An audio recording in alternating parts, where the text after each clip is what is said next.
you apply the information you learn. And so I'll pause there to see if there are any questions before I move on to the next slide. And just jump in with questions. Oh, I see one hand. Melina,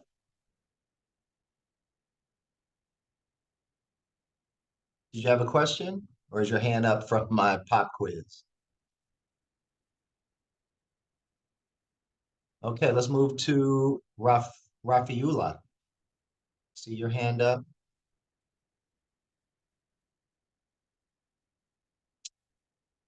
All right, when you're prepared, just unmute yourself and you can share your question.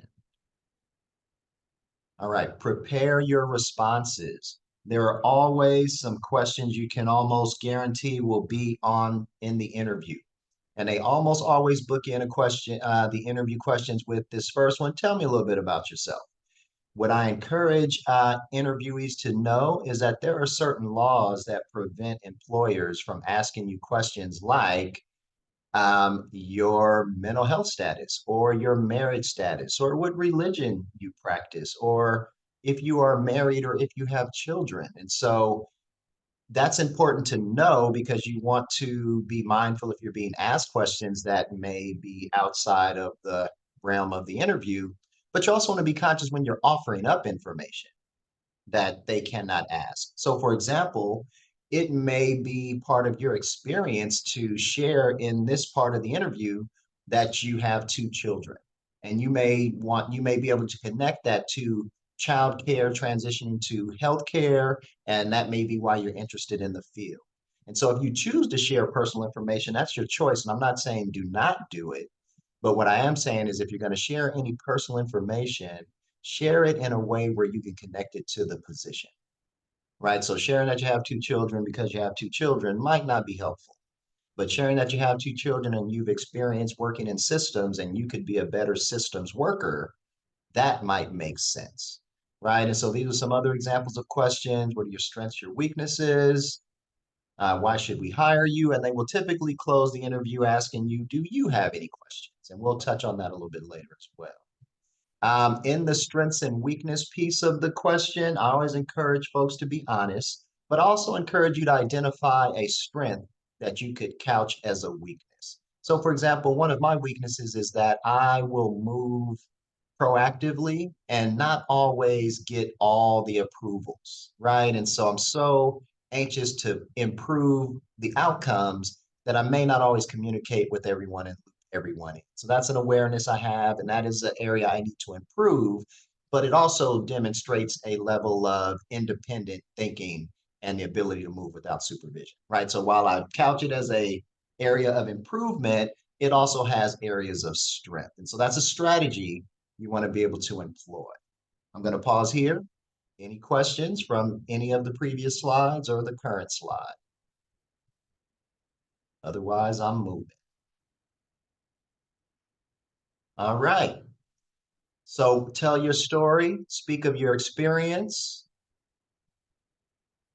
tell what the experience is, how you did it, and any outcome. So this is often the question, you get a question like, give us an example where you were able to create a new process or procedure. And what were the outcomes? And what would you have done different, right? Or a question like, share a time when you had a struggle with a coworker, and what was that struggle? How did you overcome it? And what was the outcome, right? And so this question gets at kind of breaking that down into bite-sized pieces. What was the situation? How it happened or how you were involved in it? And what were the outcomes? Okay, so be prepared for some of those questions that may seem a little challenging on the surface, but if you're prepared, they're pretty straightforward. And pause in again to see if there are any questions. All right, seeing none. Oh, one hand, Rob, yes. So my question would be, what happens when they ask you a question of such as, when have you ever done something or had to fix something, but you honestly have never had that situation? I've been in interviews where I've had to do that, and I've almost felt like I had to lie so I didn't, because I feel stupid if I didn't have an answer. That's a great question. And I think that's where preparation prior to the interview comes in. Because if you walk in knowing I don't have an answer to that question directly. So what I would encourage you to do is identify an alternative answer that touches on the question. So maybe you don't have that experience in a professional setting. Maybe you had it in a volunteer setting where you had a challenge with a classmate or with a fellow volunteer. Maybe you had that experience in a classroom or academic setting. And so what you want to try to do is not leave the question on the table, but be transparent to say, actually, I can't recall any experiences in my work history that relate to the question, but in my personal or in my academic or in my social, this is the way I would answer that question. Does that make sense? Yes, very much. Thank you. So yes, this is the important. Thank you for the question, Rob. That's the importance of preparation because you can imagine if you get that question on the fly and you don't have an answer, the best you could do is probably just leave the question there. But if you come in knowing that that is going to be asked or something similar, then you can have a response prepared. All right, seeing no other hands, I'm going to move us forward. All right, prepare your story.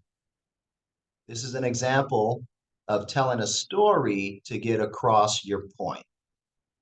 And so if we were in the classroom in person, I would ask someone to read it. It doesn't come across the same way via Zoom. So I'm just going to give you a couple minutes to take a look at it.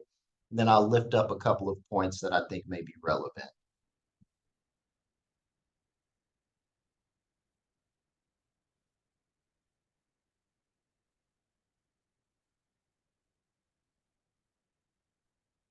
And so, Rob, I think in some ways this answer gets at your question, right? They may ask, give me an example of where you led something in a professional setting.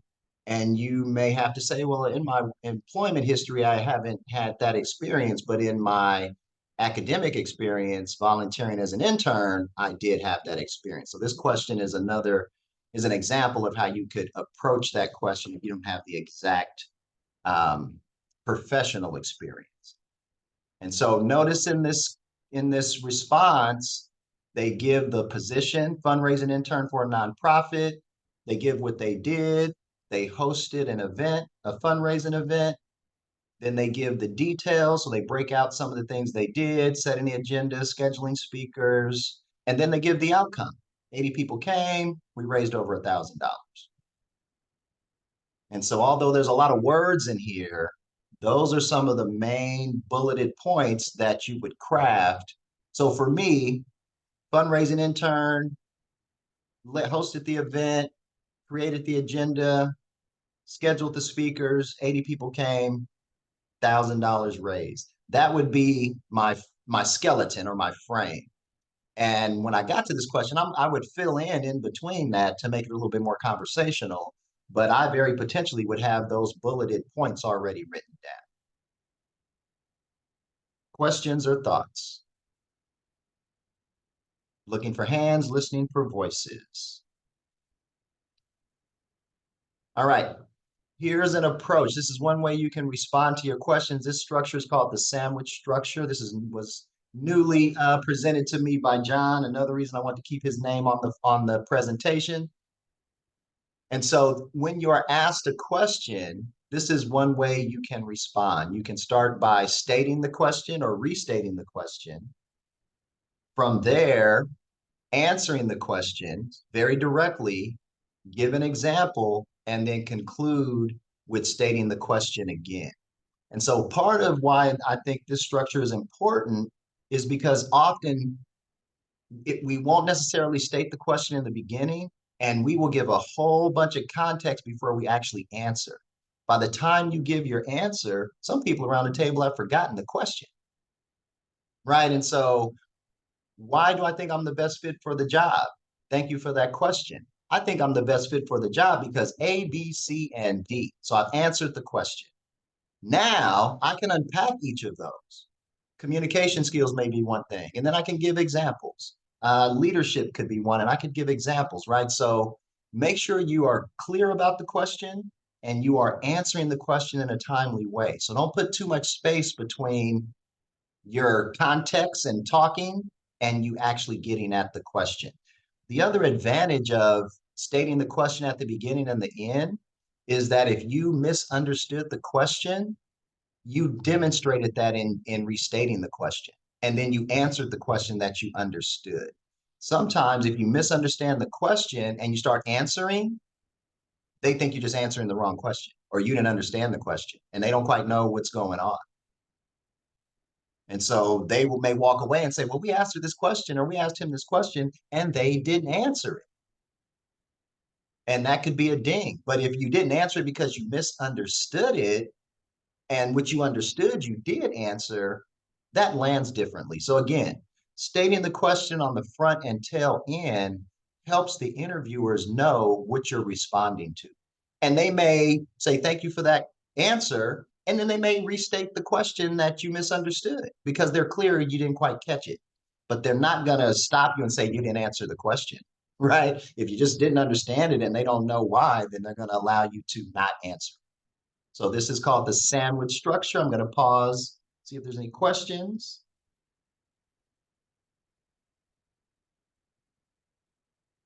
Give me 1 second. Let me respond just quickly to this text.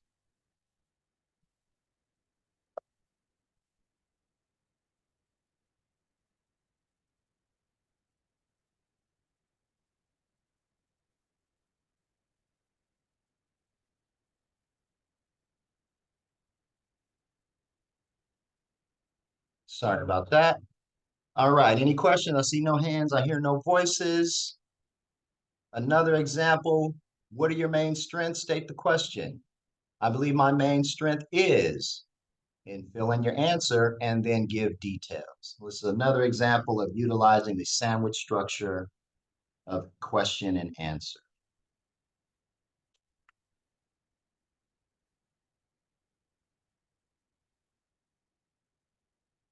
Sorry.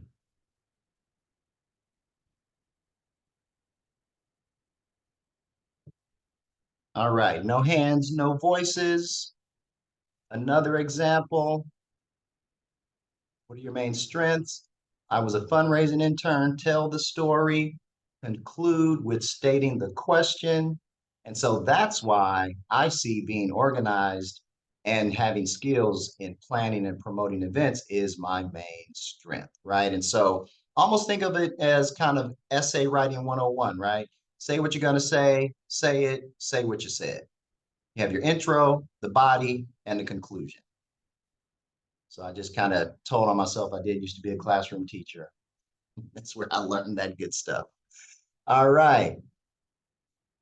Here's a full example that we looked at earlier, but with a little bit more context. And I'm going to hold it there just for a second to give you a chance to ask any questions.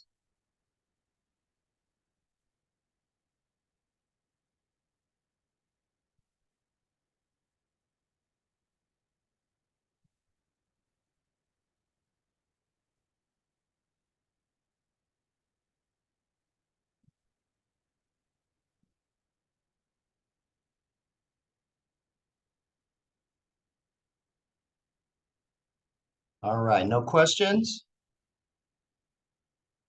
Etiquette, attire, and body language.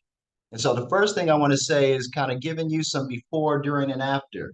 I think it's really important to make sure you, well, let me say it this way. When I prepare for an interview, I prep the night before, what clothes I think I may want to wear, et cetera. I get all that stuff out. I don't want to have to be dealing with that the next day. And then I break my interview into chunks. Oh, excuse me. I break my interview into chunks. And so it's what do I need to do before the interview starts? Then what do I need to do at and during the interview? And then what do I need to do after the interview?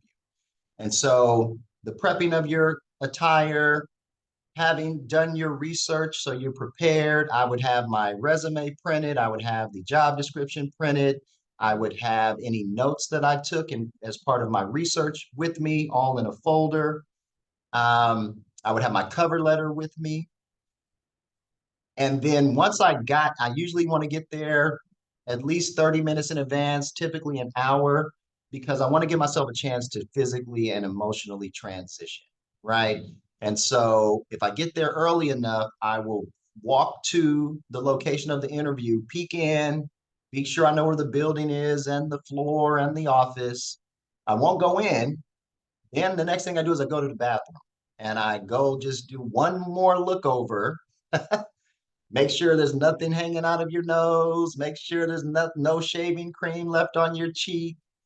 Um, and once you and use the bathroom and just kind of relax. So I give myself permission and I celebrate the fact that I'm there, right? I've prepared, I've gotten here, I'm on time, I'm dressed, I have my folder, I'm ready to go. And so I make a conscious effort to acknowledge that, celebrate that, and let it go because I need to clear physical, mental, and emotional space for the interview.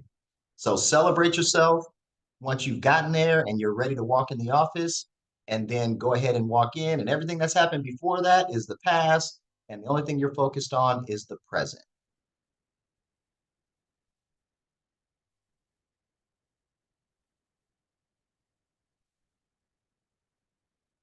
All right, managing nervousness. How many of you are nervous during interviews? Haley says a little bit, and all the hands start coming in. All right. Thank you, Patricia, Allie, Melina, Rita. Thank you for engaging with me, Lily. Okay, so here are some of the strategies. Alicia, thank you. Huli, Evelyn. These are some strategies you can use to kind of manage your nervousness. So for me, like I said, one of the first one is to celebrate myself, right? And not let the stress of getting there get mixed into the stress of having to do the interview. So whatever stress I had in traffic, I dealt with the road rage person. It was traffic, people driving slow. I thought I was going to be late, right? I make sure I process all that and let it all go.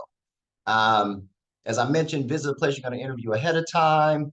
Doing mock interview practices is helpful.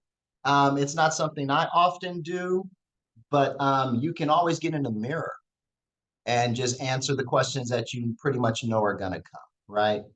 Um, the day of the interview, do what you need to do. Make sure you're relaxed. I do like to exercise the day before. That's partially because I'm a high energy person. And sometimes I may have more energy than I need. And then I'm either antsy or I speak too quickly. Like I said something, didn't think it all the way through. And so having a little bit of burnout, a little bit of muscle fatigue kind of forces me to go at a slightly slower pace, which is actually helpful for me in an interview. Affirmations, definitely that's part of what I was talking about around celebrating yourself. So I actually recently did a presentation at a professional development training and I had technical difficulties. So public speaking, right? I'm speaking in front of a group. I want to play a video as part of my presentation. We get to the video and they turned my presentation into a PDF so they couldn't play the video. And so I have a 5-minute presentation. The video is going to take a portion of it, but I don't have time for technical I can't email it to you while you pop it open and all of that. And so I had to come up with a alternative on the fly almost immediately. And so while I was processing what to do, I was giving myself affirmations. And I realized I was saying them out loud, so they actually heard them on the mic. One of the first ones I said was, "This is not my first presentation. I've done this before," right? And then the second affirmation was, "I can't be stopped." And once I said those two things, I remembered I have the video on my phone. I have a microphone in my hand. Play the video on my phone, route the speaker through the microphone, and walk around the room. And so in the process of about 15 seconds, I went from, oh my goodness, no video, to video is playing. And so again, that came from coming in prepared and being in the moment. So affirmations will help you make decisions and help push you forward if you feel stuck. As I mentioned, research the people you're interviewing. So for example, you may notice that one of the head researchers went to St. Mary's College, right? And you're familiar with St. Mary's College, and you may actually be interested in going to St. Mary's College. So what I would do in the interview when I had the chance, I would just mention that one of my goals is to attend St. Mary's College. I wouldn't say, oh, I know you went there. I would just say I want to go there and allow that kind of synergy to take place where they may say, oh, I went to St. Mary's, or after the interview, they may pull you to the side. I have a contact, right? So doing the research and applying it in the interview, that's just one example of what I'm. Okay, I want to pause here. So we've covered what some of the things to do before the interview. We've covered things to do during the interview. And we're going to transition to after the interview.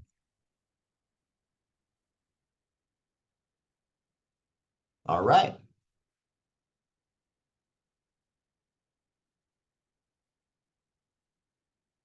Always have questions at the end and have more than just what's the next steps? It is it ends the interview very flat if you don't have any questions at the end. So we've just asked you 10 to 12 to 15 questions. We've been talking for 45 minutes to an hour, and you want this job. So when I say, do you have any questions for us? And you say no, I'm like, okay. Or if your only question is, what's the next steps? Well, you can Google interview responses to get that. Right. So part of your research is to help you identify very clear questions. Um, what are the biggest areas of need within your department? What motivates you to go to this career? Things like what was the what how would I know in this role if I'm successful in getting in securing this position? How would I know what does success look like? How would I know that I'm successful in the position? What are three areas of challenge in this position that would need to be addressed immediately upon the person coming into the role? Right. So try to ground your questions in the position itself. I get even more specific. So, for example, at this point in my career, when I interview, I've already identified areas, I've already identified that. I may not know all of them, but I come in having at least three areas that I would want to develop if I were in the position. So, for example, when I applied for the Director of Student Equity and Success and was doing my research, I checked their social media accounts and I realized that they were woefully lacking, that we didn't have one for the Student Equity Office and that we had a Cal Fresh that had about 20 followers. And so even before I got to my questions, when they would ask me questions, I would infuse some of that information, right? I would want to address our marketing and outreach. I would want to increase our engagement across our social media platforms. I would want, right? And so I'm already coming in, setting up what I plan to do. That gives them it goes back to that first question. Are you ready for this job? Right? If you already have an idea of what needs to be improved or areas where you need to dig in, morale. I noticed that there's been a lot of turnover. And in the last 3 years, there's been like 5 people on the team that have come and gone. I would make the assumption that the new person coming in would really need to play a role in making sure there's cohesion and camaraderie among the team. Right. So identify the areas that you can address directly. Um, Make sure after the interview, always ask the next steps. That is an important question. That gives you a timeline. It gives you a gauge on when you can expect to hear from them.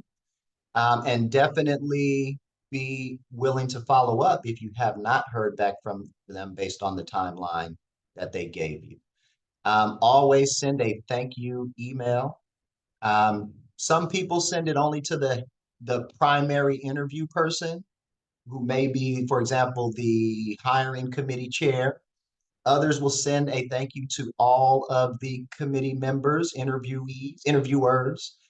Sometimes you don't have access to all of their emails, right? And so whether you choose to send it directly to the main point person or to as many people as you can, make sure you address them directly. And if you only send it to the chair or the main or one person in the interview committee, ask them to share it with other members of the committee, right? This gives you that it kind of brings you back to the front of their mind with this follow-up email. In that follow-up email, you may want to reiterate some of your strengths that you highlighted in the interview. You may want to unpack or go deeper into a question that was asked that you answered, but maybe in reflection, you had a deeper response. Feel free to put that in your follow-up email. You may have some additional questions that came up for you after the interview. Feel free to put those in the email as well. Now, I would give you the one cautionary tale to say, don't expect them to respond very quickly, especially if you have questions in the email, because at that point, they're trying to make the decision on who to hire. Unfortunately, in this hiring environment, if you aren't the person they're going to hire, you may never get the answers to those questions, right? That email may go ignored, but it will be duly noted that you sent a follow-up email, because not every candidate will do that. All right, feel free as we begin to close out, feel free to ask any questions.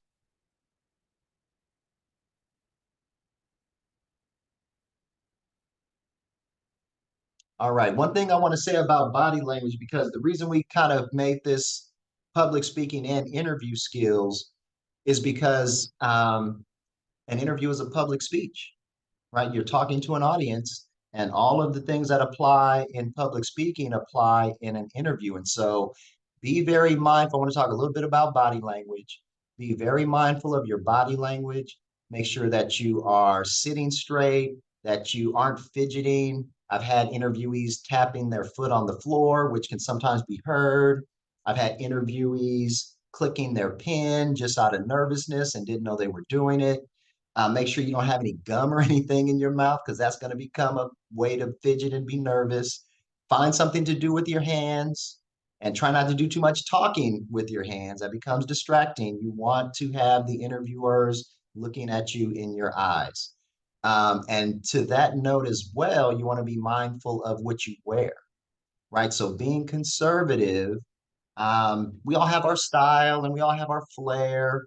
And just because you don't show up in your most flashiest way of being in an interview does not mean you're not honoring yourself, right? You don't want to wear things that distract the interviewer. And so that could be anything from a big necklace, that could be large buttons on your jacket, that could be large dangly earrings, that could be a very outward facing hairstyle. And really, your goal is to get them to look you in your eyes and listen to the words that are coming out of your mouth. And so, if that's the goal, don't eliminate any and every other thing that might distract them from that.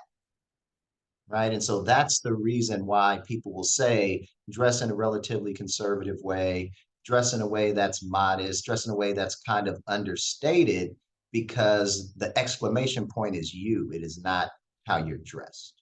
And Haley, I see your hand. Yeah, I wanted to know when it comes to sending the follow-up email, do we send that follow-up email to the person who organized the interview, or do we send that follow-up email directly to the person that interviewed us? That's a good question. And it depends. It's going to differ depending on the situation. Sometimes the person setting up the interview could be the executive assistant to the person in the interview. So I guess I would say, if the person who set up the interview is not in the interview, then you would only send them the email to have them forward it to the interview committee. And that would mean you didn't have access to their emails. So you want to email someone, you want to email people who were in the interview, and you want to email the person who you've identified as the lead, either the hiring committee chair or the hiring manager. Like, this is the person that I would be reporting to if I were hired. So the most important person in that interview room is the person you want to make sure gets the email.